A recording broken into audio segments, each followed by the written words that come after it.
Time now for sports on 104.7 The Cave. Here's Ned Reynolds. Mike, the intern, Ned Reynolds, back in the studio on a Tuesday morning. So correct me if I'm wrong, but the Chiefs technically take the day off after a game. And I would think that would be the case, maybe not because they're playing Thursday, but I got a notification that Travis Kelce did not practice yesterday. So did they even practice? No. That's the humorous part about it. They go back on the field today, and this will be the telltale day as to whether or not Kelce is ready to play again. Even if they had practiced, that was the key. The media said, well, what if the Chiefs had gone out and practiced today? And the answer from the sources inside was he would not have practiced. Well, that indicates that, sure, there's probably a little bit of soreness. Andy Reid said as much. But the fact of the matter remains that he is probably a little banged up, a little sore. It's going to happen. But the fact of the matter remains he should be able to play on Thursday against the Denver Broncos if, in fact, they want to take a chance. The Chiefs are a 10.5-point favorite in that game, Mike, and Denver is just simply not a very good football team. So maybe not. We'll see what happens. But if he's back on the practice field today, I think all is good. Yeah, say what you want about the donkeys, but nothing is more dangerous than a wounded, angry animal. So just watch out. You never know what can happen. But yes, the Chiefs play Thursday. Hopefully Big Kelce is back out on the field and Mr. Pfizer can help us do what we got to do Thursday Night Football. All right, Big 12. Going to have some new guys in there. This is rather interesting because they've already added, of course, 4 more teams for next year, including Coach Prime and the Colorado Golden Buffs. They're coming back into the Big 12 again, and that starts next year. By next year, I'm talking about 2024-25. But there's another team that may be involved. And the conversations have been going on between Brett Yormark, who is the commissioner and a very aggressive commissioner of the Big 12, and a college in question. And that college in question is Gonzaga out of Spokane, Washington. Now, Gonzaga doesn't play football.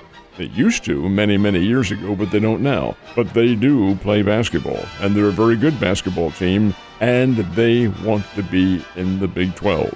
But Mr. Yormark's problem, he wants them in as well, obviously as basketball and other sports, baseball and so forth and so on.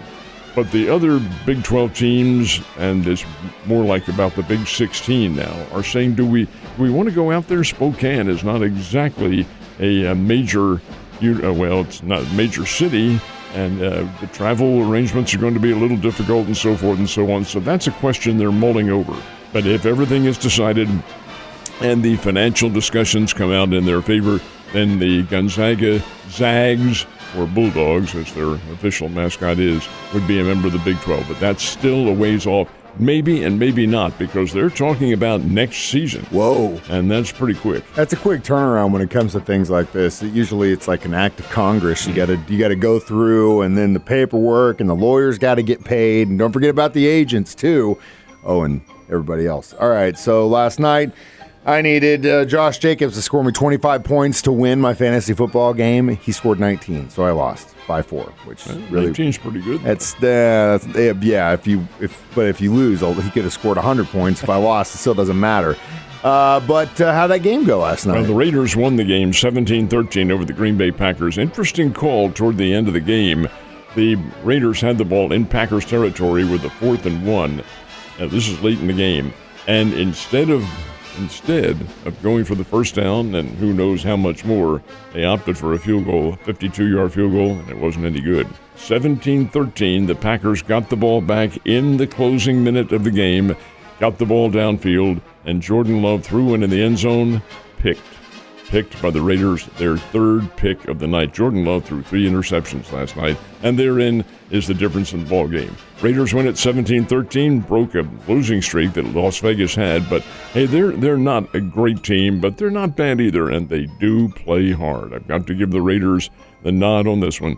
But with McDaniel as their coach, making that decision almost backfired. We've had some interesting coaching decisions here over the weekend. Yeah, we did. We've had some guys go for it and it worked, some guys that went for it and it didn't work, and then we had what happened last night. But what really matters is that the Kansas City Chiefs are number 1 in the AFC West with a record of 4-1. And by far. So far, so good, and definitely can pad that if they win in Kansas City on Thursday. They wouldn't let me go any longer without talking baseball. The playoffs happening right now. National League teams got all the action yesterday because the American League was off. Who are the winners? Atlanta had to win. They would not stand a chance, in my opinion, going into Philadelphia down 2-0. Philadelphia won the first game. Well, it didn't look good for the Braves. They were trailing the Phillies 4-0 in the 7th inning, got a run back, and then in the 8th inning, got a couple of home runs that put them ahead. And it was a big one that put them ahead 5-4 in the ballgame. Big rally, 5 unanswered runs against Philadelphia. But were the Phillies done? Niet. Came back in the top of the 9th inning. Here's the key. The Phillies got a runner on first. It was Bryce Harper. And Nick Castellanos came to bat. Drilled one deep into right center field. Hey, this looked like extra bases. You cannot fault Harper for doing what he did. He took off, put his head down, and he's rounding second and so forth.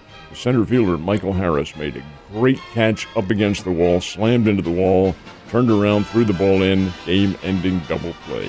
Just like that. Harper couldn't get back to first in time to tag up. Great play, great defense. That is baseball, and that's what it's all about. Atlanta wins 5-4, so the series is tied at a game apiece. They go to Philadelphia for 2 games, Wednesday and Thursday. They'll play back-to-back in this one. It's the way that Major League Baseball has this scheduled to make it even up and to have the schedule running the way they want it for television. This is wacko as heck, but be that as it may, they'll play tomorrow and Thursday in Philadelphia. That'll be tough. At least win 2 games, they win the series. Arizona Diamondbacks and the Dodgers, different story. Arizona, they're playing out of their minds. They lost to the Dodgers 5 out of 8 games this year in the regular season. They're in the same division. Arizona comes out, scores 3 runs in the first inning off Bobby Miller, a rookie who can throw the ball 100 miles an hour, but the Diamondbacks had it going for them.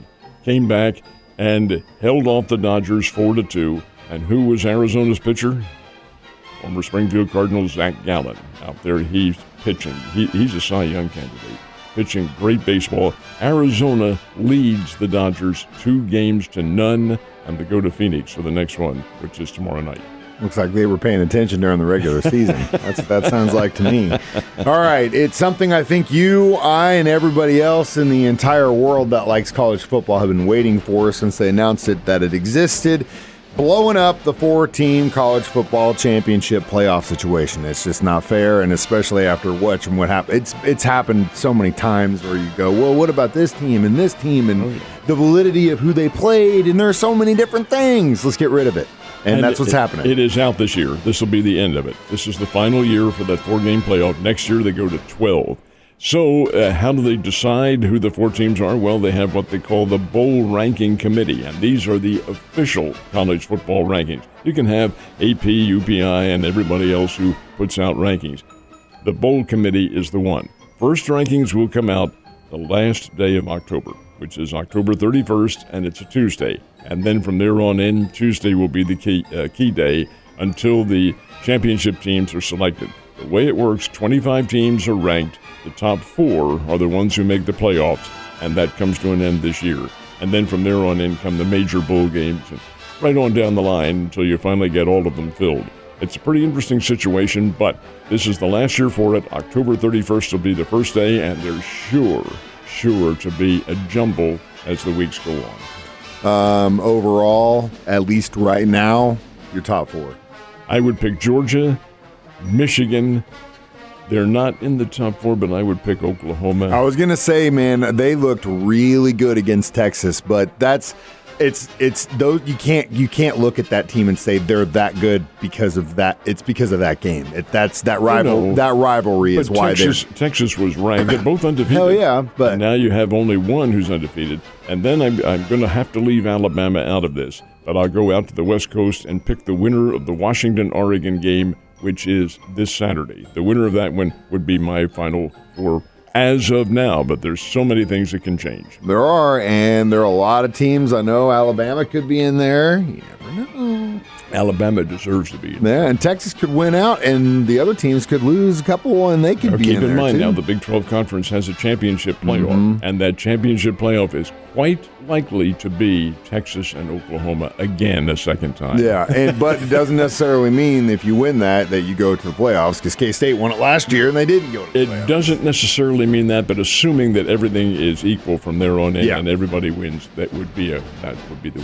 The litmus test is what we call it. Well, I'm just glad it's over and we can go to a 12-man and really start the arguing that when that comes down next year. All right, so when that happens, obviously you're not going to play, like, for example, if Georgia was in it, they're not going to play at home. They play in a neutral place, right? In the semifinal games. As of this year. As of this year. Is that the way they're going to do it at the 12? No, the 12, under the current plan of the 12, the first teams who will be lower ranked, everybody will be seeded 1 through 12, and the top, I believe it's the top 4, will get a bye. And then 5 will play 12 on 5's home field in the first round. So there will be home field advantage. There will be for the first round, and then it moves on to bowl games after that. Neutral. This year, of course, you have the semifinals and the final. The semifinals will be played on New Year's Day, or in this case, New Year's night, which is January 1st. It's a Monday. First one will be in the Rose Bowl. That'll be one of the semifinals. The second one in the Sugar Bowl in New Orleans. Those 2 winners will play for the national championship the following Monday. Man, exciting stuff, Ned. Got plenty of sports left, but we're out of time. So I'll see you tomorrow.